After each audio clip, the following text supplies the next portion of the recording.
یہ ہر وقت کمزور کے اوپر ظلم ہوتا ہے اس ملک کے اندر.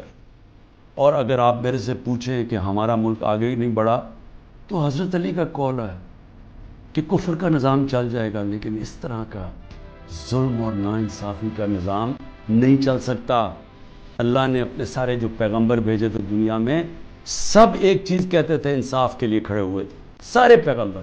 اللہ کے قرآن میں آپ پڑھیں انصاف کے اوپر کتنا زور دیا ہوا، کیونکہ انصاف سے ہی انسان آزاد ہوتا ہے اور آزاد انسان کی پرواز اوپر ہوتی ہے، وہی خوشحالی لے کے آتا ہے. اب دیکھ لیں جدھر انصاف ہے وہاں آزادی ہے، وہ خوشحالی ہے.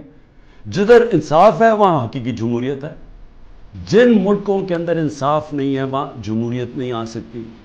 میں آج اپنی قوم کو یہ کہنا چاہتا ہوں کہ میں تو جیل کے لیے تیار ہوں اور ہر چیز کے لیے تیار ہوں، لیکن میں کبھی اس ظلم اور اس طاقت کے حکمرانی کے سامنے کبھی نہیں جھکوں گا. اور میں آج آپ سب کو کہتا ہوں آپ نے کبھی نہیں جھکنا.